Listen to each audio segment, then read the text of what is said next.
The top business stories live from the Sky Newsroom. The Chancellor in China, Rachel Reeves, heads to Beijing under growing pressure over the future of the UK's economy. Sainsbury's workers get a surprise pay rise following its best ever Christmas sales. Plus counting the financial cost of those Californian wildfires.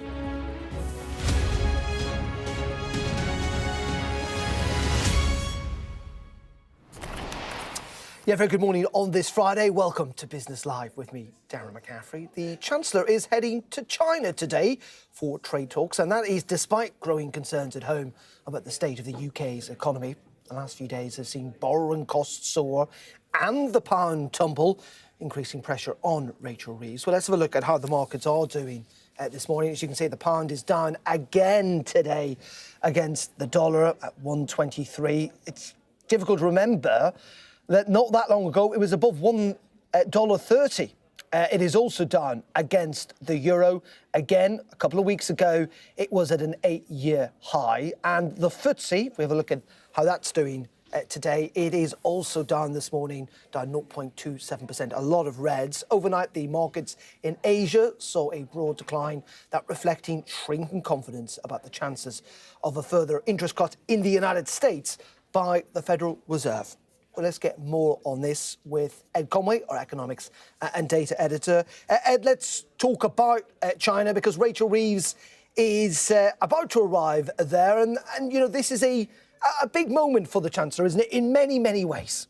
It is a big moment, even leaving aside what's going on with markets and the big questions about that. There are all sorts of questions you can ask about our strategy here. We would like to have been on the plane with Rachel Reeves. They decided in the end they didn't want to take any journalists.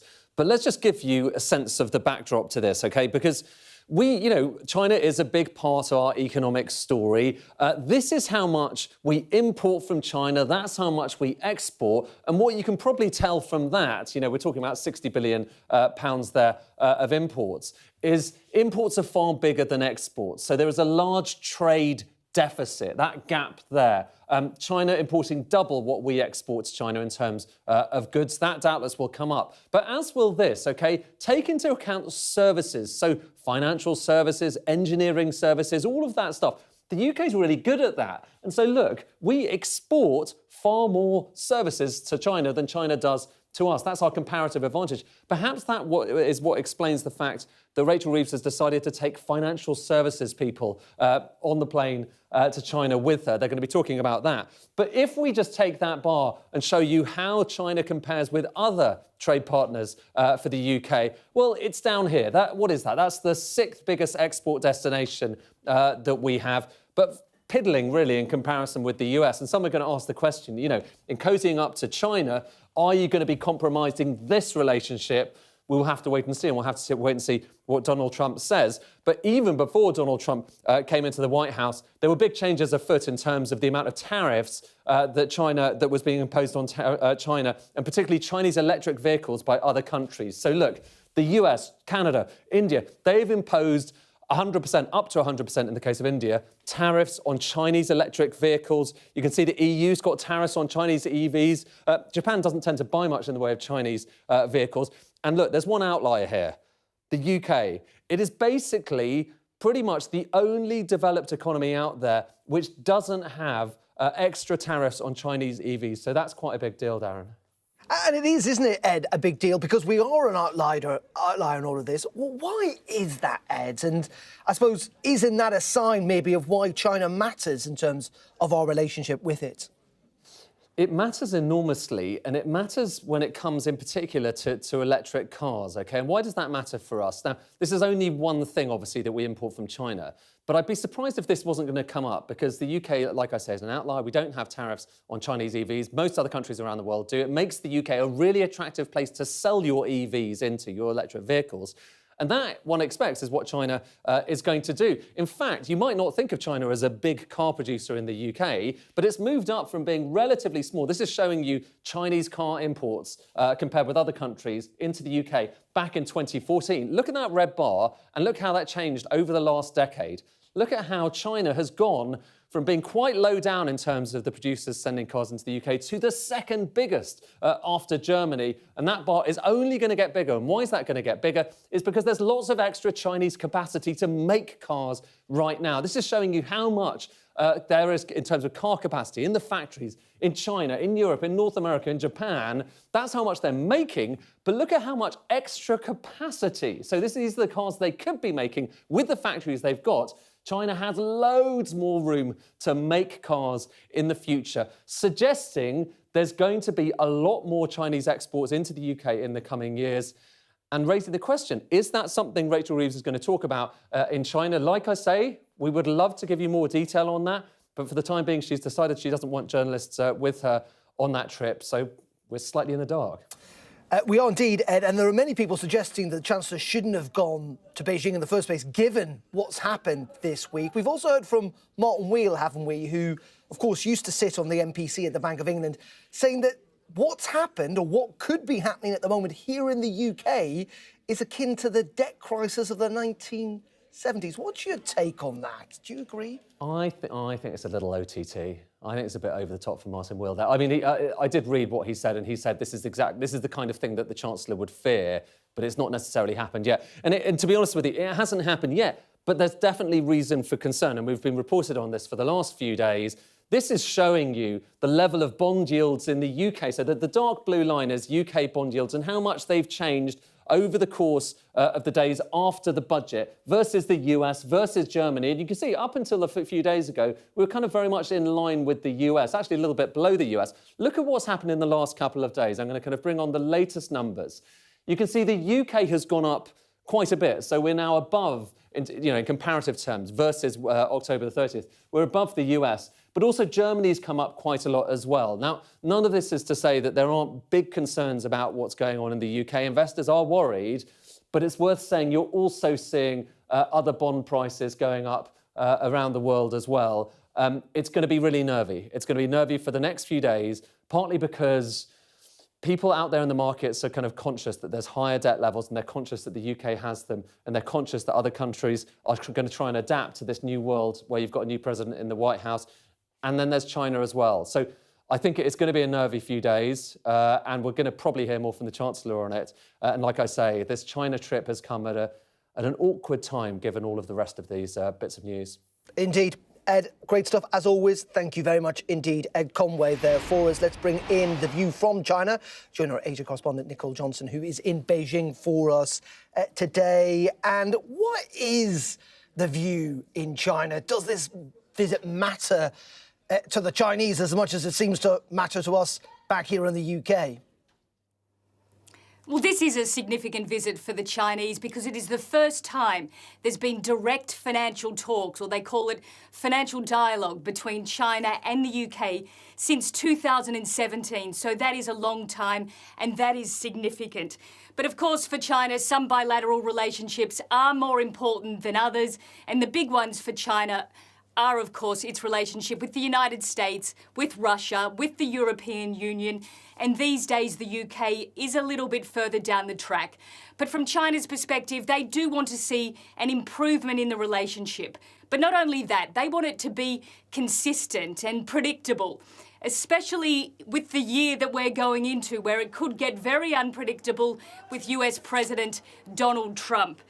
They don't want to see the wild swings that there's been in the relationship between the UK and China over the last decade.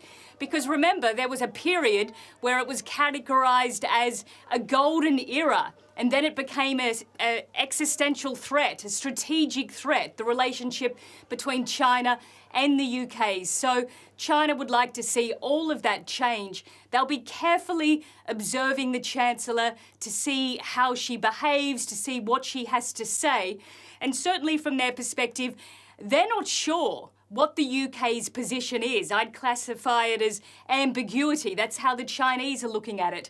Because ever since the election, we have been waiting for the British government to release its China audit. That would lay out how it regards China, how it plans to deal with it. We thought we would get it within 100 days of them coming to power. That hasn't happened. It could happen after this visit. It seems that the British government is holding it off.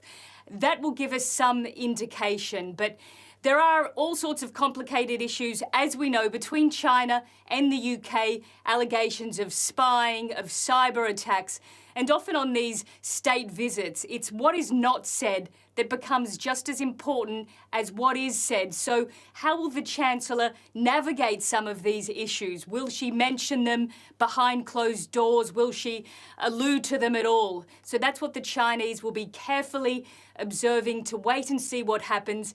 Going ahead for the next 12 months, one thing that I would say keep an eye out for is, will the Chinese eventually allow British citizens to enter China for tourism purposes visa-free? Because for the last 12 months, they have been opening the floodgates to everybody to an extent. Some 38 countries in Europe can now travel here visa-free, a raft of Asian countries, even Australia, who they had a terrible relationship with for years. Australians can now come here, but British citizens can't.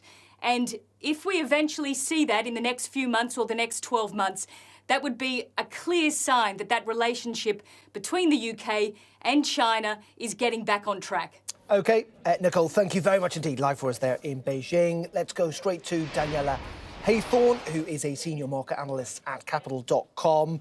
Let's look at the wider situation this week here in the UK. Ed was just explaining there, wasn't he, that this is not unique here, but we do seem to have added pressure, don't we? And that's what the markets are looking at. Yeah, as you say, it's not isolated just to the UK. We're seeing borrowing costs rising across the globe. A lot of this having to do with these concerns that Trump's tariffs will increase inflation in due course this year. But specifically to the UK, we have that added pressure of this, I guess, deterioration of the fiscal outlook in the country. This coming primarily from two factors. One, because the UK has heavy borrowing needs, and of course, it's becoming more expensive to do so, but also fears of stagflation. There are concerns about the UK economy. And that's why we're seeing this scenario where we're not only seeing UK bonds being sold off, but also the pound. Now, usually these act in inverse correlation. Usually if we see a sell-off in UK bonds, which increases the yield, we actually see an increase in the pound as well. We're not seeing that. And this is because of those concerns about the outlook of the UK economy. And that is bringing back these fears of, could this be a repeat of a Liz Truss moment? Is this bringing us back to 2022? The government has said for now there's no real concern and no need to intervene, but we are seeing markets react to this. We definitely are, Daniela. There's no doubt about that. And it could have real-term consequences. That's the important thing here, isn't it?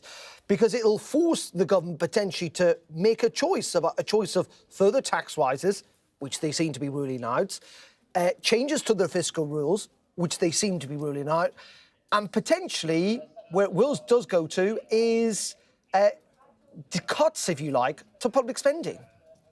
Yeah, correct. As you said, they've been very adamant on not increasing their borrowing for day-to-day spending. So that rules out, as you said, extra borrowing. They also don't want to increase the tax rate. So essentially, all they left to do is to cut that budget. Now, the fact that we do have these borrowing cost increases, it actually means that the tax increases that we've seen from this government are actually now being swallowed up in a way, and to no benefit to UK population, to UK consumers. So it is a very difficult situation. And also this increase in borrowing costs has taken up that leeway that the government gave itself in terms of their budget unveiling. So it is a tough situation. They are going to do something. The government has said they won't divulge anything specifically with regards to spending or taxes until the independent review comes out in March. But the way markets are performing, it seems like we may have to see some sort of action for them then before that.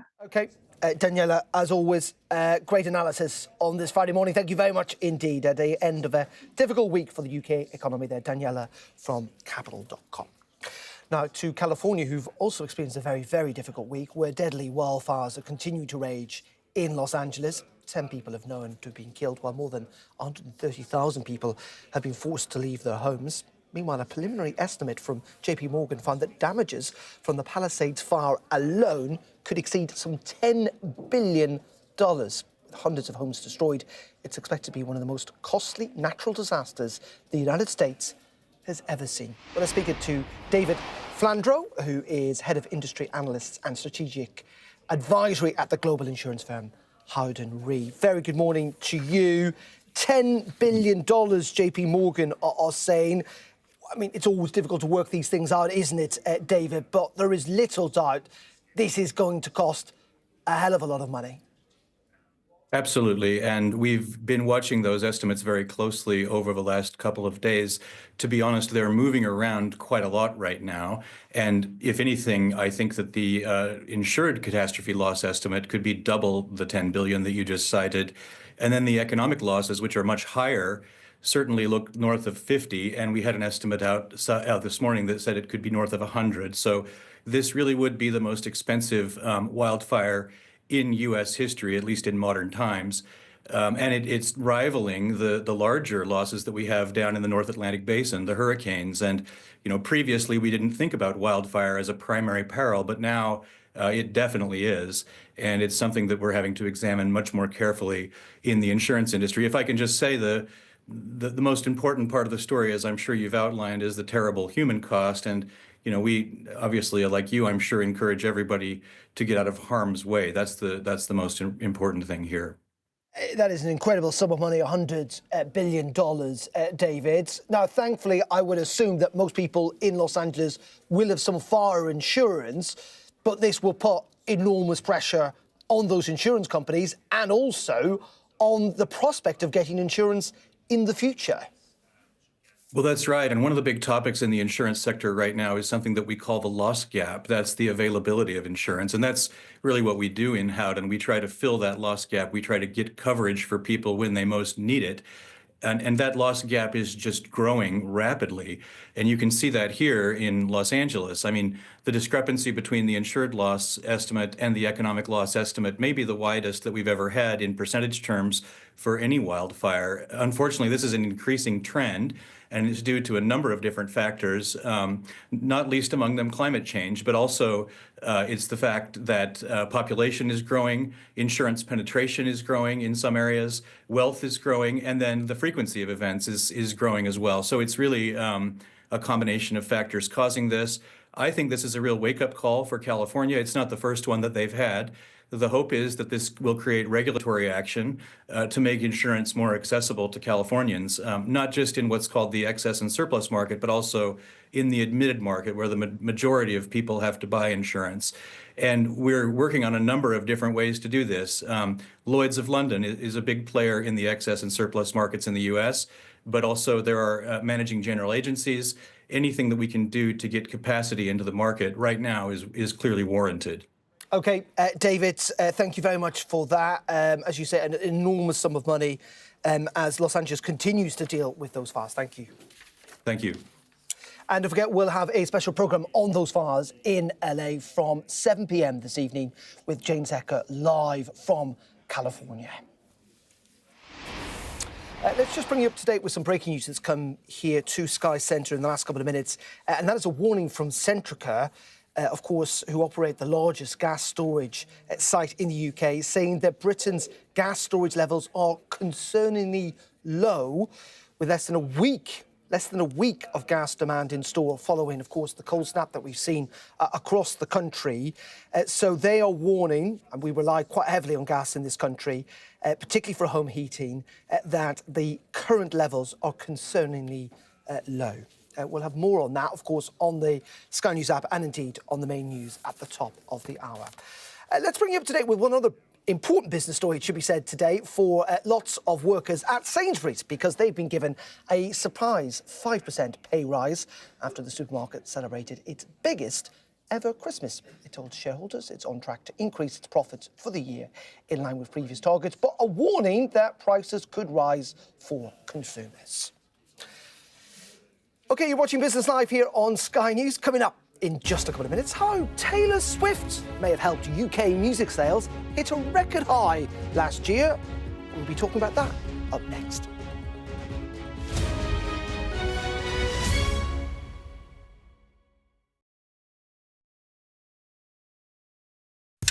What's it like doing this kind of stuff when he's not here? Yeah, I miss him. He just inspired me to be a better person. He's shown us what living looks like in the toughest and most difficult of circumstances. I'm Greg Milam, and I'm Sky's Chief North of England correspondent. Mandatory evacuation, you must leave! For many people, Harvey is far from over. People here believe the water will be this deep for weeks. I've reported from around the world and around the UK. It isn't what politicians see from election battle buses, but what ordinary people see from the buses that shape the timetable of their lives. I feel like there's no trust between the people and the politicians. Labour's going to get in definitely, and they're no better than the Conservatives. It is almost impossible to predict where these fires will go next. Ida has certainly left its mark on New Orleans. It just feels heartbreaking. Cartels in Mexico are flooding America with the drug. We are standing on the supply line right into the heart of America's opioid crisis. This gives you an idea of the strength of those winds, strong enough to bend and twist metal. Sky News, the full story first. Christchurch has been changed forever by what happened here. There was a river of blood coming out of the mosque. That's a scene that you don't forget. Are you trying to run me over, Sir Philip? No, go away. Look like it, sir. Will you respond to those who made accusations, Sir Philip? Can you go away? Very good morning to you all. Morning. Do you regret the tweet, Gary? There's no sign, publicly at least, of either side being willing to give ground. Brianna's dad told Sky News what he thinks of them. If I'm honest, I hate them. They're just evil. They'll always be monsters. Free wherever you get your news. How do you reassure the public that all of these mistakes wouldn't be made again? God forbid we should have to do this again. We've got your Sunday mornings covered. From the front page and the sounds of the streets to the voices of the people who make the major calls and big picture politics beyond Westminster. We'll put you at the heart of our story. A new start to Sunday. I'm ready. Are you? Join me, Trevor Phillips, Sunday mornings on Sky News. This is the game changer seat. Look, it even comes with binoculars.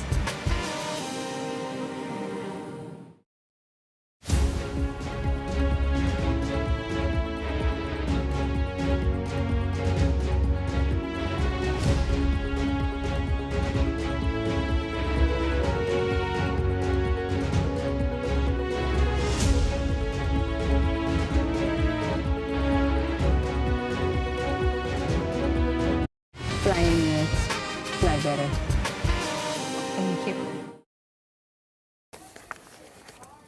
Welcome back. Now, UK music sales hit a 20-year high last year, helped, of course, by Taylor Swift's latest album and record-breaking tour. But it wasn't just streaming that helped. Vinyl did too. Revenues from recorded music reached an all-time high of £2.4 billion, according to figures from the Digital Entertainment and Retail Association. Well, I'll be speaking to the Chief Executive, Kim Bailey. Last year, we sold £2.4 billion worth of music, which beat the record, which was last set in 2001. Yeah, which is a hell of a long time ago, 20 years, more than 20 years ago. Why? What has happened that people are starting to pay for music again? So I think we've seen two things happen in the market. Firstly, we've seen the advent of digital music services like Amazon and Spotify and Apple, which obviously deliver to customers all the music they can want at their fingertips. And we've seen 50% of the population now subscribing to those services and spending money on music. That's obviously the bulk of that 2.4 billion. But what we've also seen alongside that is vinyl sales growing, and they grew by more than 10% last year. As people want to own something physical, they want to collect something, and they're enjoying going back to record stores. And the interesting thing is that this is not necessarily new music that people are buying, because the great thing with technology is that you can go back and buy music that may have been released a couple of years ago or a couple of decades ago. Yeah, absolutely. I mean, I see my kids discover music that was first issued in 1960 or 1980. And I think what the digital services make so easy is accessibility of all that music and discovery, and you can curate your playlists. But equally, if you go into a record shop, you can do that as well. And you can explore some of the beautiful old vinyl that might first have been issued more than 50 years ago. And there's some familiar names on the lists when you look through them. Kim, Taylor Swift, Coldplay, Billie Eilish. Absolutely. I mean, I think if you look at the top selling titles last year, there was, a good mix of big female talent, like you said, Taylor Swift, Billie Eilish, the likes of Sabrina Carpenter, Charlie XCX, and also traditional artists like Coldplay, who've been with us a very long time, or Oasis, again, having a revival on the back of their live tour. If you had one prediction or one trend you think we should look out for this year ahead, the years to come when it comes to music, what would it be? So I think, like all sectors at the moment, artificial intelligence is a really exciting prospect for the industry. It helps digital services deliver, millions of files to people every day. It helps curate the music better. It helps the artists experiment with different options for their music. So I'm sure, as we move forward, that will play an increasing role in terms of making those services even more attractive to fans. There you go, Kim Bailey speaking to me a little earlier. That's it from Business Live for me for now, and indeed this week. I'm back on Monday. Have a nice weekend. Goodbye.